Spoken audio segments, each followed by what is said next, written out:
De l'insectarium, eh bien c'est fort possible car récemment ces papillons ont défrayé la manchette pour de bien tristes raisons. Donc leur population est dangereusement en déclin et on s'inquiète un petit peu pour l'avenir donc des monarques de l'Est de l'Amérique du Nord. Cependant, il faut rester optimiste. Vous allez voir qu'en apprenant à mieux connaître le monarque et en faisant de simples gestes, on est encore en mesure de renverser la vapeur. Alors, je vous propose aujourd'hui de découvrir tout d'abord l'étonnante migration du papillon monarque, un phénomène vraiment rare dans le monde des insectes, puis d'en apprendre davantage sur son cycle de vie. Finalement, on poursuivra avec l'étiquetage et la relâche de monarques, contribuant ainsi à une recherche scientifique d'envergure qui vise vraiment la protection, la conservation de ces papillons.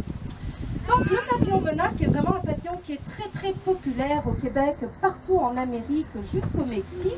Peut-être parce qu'on lui envie sa capacité de fuir nos hivers pour aller se réfugier plus au sud. Eh bien, imaginez-vous que ce papillon, à chaque année, va migrer des milliers de kilomètres, donc une énorme distance parcourue par un papillon qui ne pèse même pas un demi-gramme, pour passer l'hiver au Mexique. Donc, d'habitude, les insectes qu'on retrouve ici au Québec vont passer l'hiver sous nos latitudes, donc ils restent au Québec, dans un métabolisme ralenti qu'on appelle la diapause. Donc, les papillons tombent un peu en torpeur, ils dorment vraiment tout au long de l'hiver. Je veux dire les insectes plutôt vont dormir tout au long de l'hiver et c'est vraiment qu'au printemps que ces insectes se réveillent. Le monarque, lui, décide tout simplement d'adopter la stratégie de la migration. Alors, avant d'entreprendre l'explication de sa migration, on va voir ensemble le cycle de vie du papillon pour qu'on puisse mieux comprendre ce phénomène. Les papillons sont des insectes à métamorphose complète. C'est-à-dire que pour passer du bébé à l'adulte, donc du stade juvénile au stade adulte, ils doivent passer au travers de 4 étapes distinctes. L'histoire débute avec un couple, bien évidemment. Femelles et mâles se retrouvent grâce à des phéromones, des petits parfums qui sont envoyés dans les airs. Et lorsqu'un couple se réunit et s'accouple, quelques temps plus tard, on a une magnifique femelle qui est fertilisée, qui peut retrouver dans son abdomen jusqu'à 400 œufs. Donc la femelle s'empresse rapidement de partir dans la nature à la recherche d'une plante bien spéciale que l'on a ici. Celle-ci est une fausse plante, vous en avez une vraie qui est juste là à ma droite. Donc il s'agit d'asclépiade. En fait, l'asclépiade, c'est la seule source de nourriture de la chenille du monarque. Donc la femelle qui part à la recherche de cette plante doit tester la plante pour savoir s'il s'agit de la bonne, en venant gratter la feuille à l'aide de ses pattes, puis goûter avec ses pattes. Donc, certains papillons sont en mesure de goûter les plantes avec leurs pattes avant. Une fois que le test est fait, la femelle va venir courber son abdomen pour y déposer la première étape dans la vie des papillons. Et il s'agit de quoi? D'un œuf, exactement. Donc voilà à quoi ressemble cet œuf qui est de couleur jaune crème qui porte des stries. Et donc, il va être déposé sous une feuille pour être à l'abri des prédateurs et du mauvais. Deuxième étape de la vie du papillon s'apprête à sortir. Quelle est la deuxième étape dans la vie du papillon? Une chenille, exactement. Voilà la magnifique chenille du monarque. Donc elle est de couleur jaune, blanche et noire. Et là, son premier repas, ce sera la capsule restante de son œuf.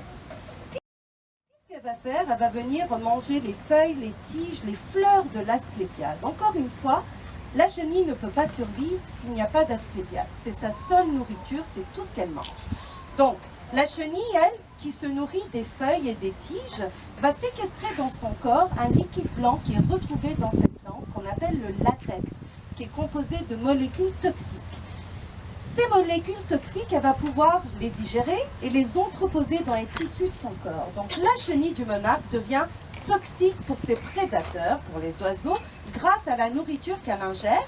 Et d'ailleurs, cette toxicité est conservée aussi par le papillon monarque. Donc le monarque aussi devient toxique pour ses prédateurs. Bref, la chenille mange pendant près de 2 semaines sans cesse, jusqu'à un moment, fermez vos yeux, jusqu'à ce que, après 2 semaines plus tard, ouvrez les yeux, la chenille va grossir à peu près 2700 fois sa taille initiale. Donc c'est comme si un bébé naissant devenait aussi grand qu'un éléphant après 2 semaines seulement. Mais c'est pas terminé, la magie se poursuit. La chenille qui est bien rassasiée va arrêter de manger, elle va aller se trouver un endroit à l'abri. Pas nécessairement sous une plante d'Asclépiade, mais ça peut être vraiment n'importe où ailleurs. Hein, dès qu'elle trouve un endroit propice à sa dernière métamorphose. Donc les insectes doivent changer de peau pour pouvoir grandir, car celle-ci est vraiment comme un squelette extérieur. Donc elles doivent changer pour pouvoir se transformer.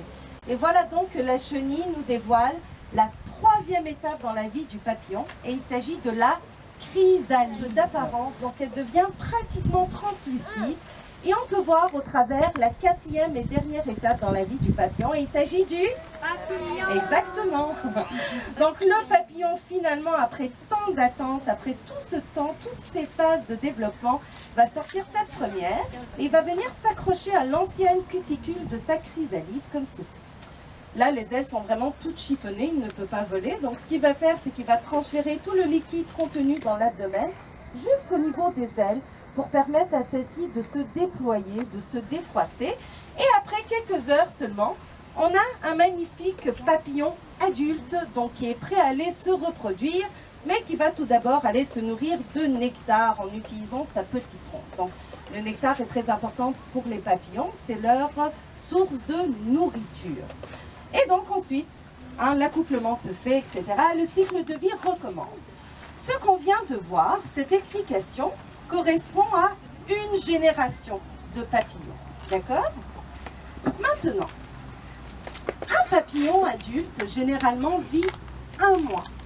Mais pour les papillons qui partent pour leur grande migration de 4000 km, 1 mois, c'est pas suffisant, n'est-ce pas? Eh bien, pour que les papillons puissent plutôt vivre plus longtemps, ils vont tout simplement arrêter le développement de leurs organes reproducteurs, ce qui aura pour effet d'allonger leur vie jusqu'à 9 mois. Donc en fait, ici au Québec, on a 2 générations de papillons monarques par été. D'accord?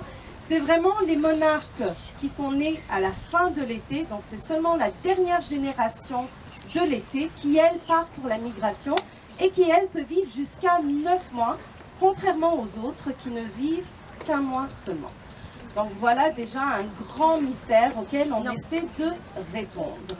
Et en fait, ce qui se passe, c'est qu'on a réalisé que les papillons monarques allaient au Mexique sur différents sites d'hivernage qu'en 1975, grâce à un entomologiste canadien appelé Fred A. Urquhart. Donc cet homme avait vraiment comme passion les papillons monarques. Il a décidé tout simplement de les étiqueter, de les suivre.